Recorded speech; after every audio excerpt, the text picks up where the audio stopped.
In regards to our announcement last night regarding the high-altitude surveillance balloon, I'm not going to have much new information to provide other than to say that the North American Aerospace Defense Command continues to monitor it closely. While we won't get into specifics in regards to the exact location, I can tell you that the balloon continues to move eastward and is currently over the center of the continental United States. Again, we currently assess that the balloon does not present a military or physical threat to people on the ground at this time, and we'll continue to monitor and review options. See the balloon, do you have any guidance for, should they try not to interfere, not photograph? So the balloon is currently assessed to be at about 60,000 feet. So again, well above the range of civilian air traffic or where civilian air traffic would normally fly.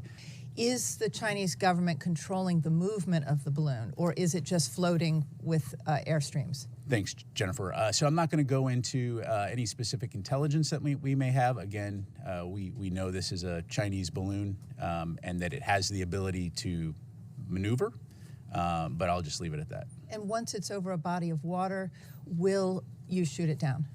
Again, right now we're monitoring the situation closely, reviewing options, but beyond that, I'm not going to have any additional information. If the balloon, when it entered the U.S. airspace, has it changed its course in any way?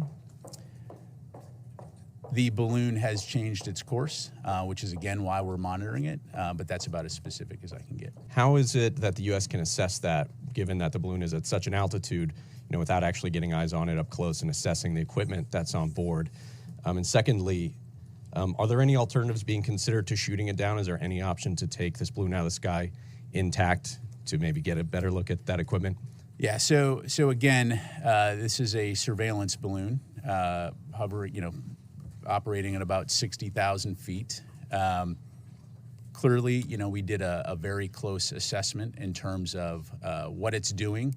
And as I mentioned, military commanders have assessed that there is no physical or military threat to people on the ground.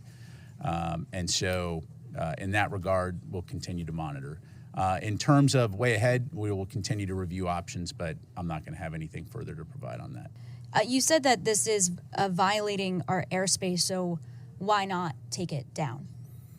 Yeah, so, clearly as we assess options, and considering the size of the payload on this, looking at the potential for debris and the impact on civilians on the ground or property damage, again, running through the various factors and looking at in terms of does it pose a potential risk to people while in the air.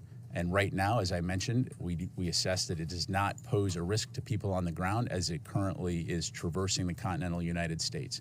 And so out of an abundance of caution, cognizant of the potential impact to civilians on the ground from a debris field, right now we're going to continue to monitor and review options. You mentioned that we've seen this kind of activity before, so why are we sharing this one, and why last night if you were following it for a few days? Is this some sort of sign that we should take from China ahead of Blinken's visit or from the activity that we had in the Philippines? So in terms of any hypotheticals about messaging from PRC, I'd refer you to them on that front.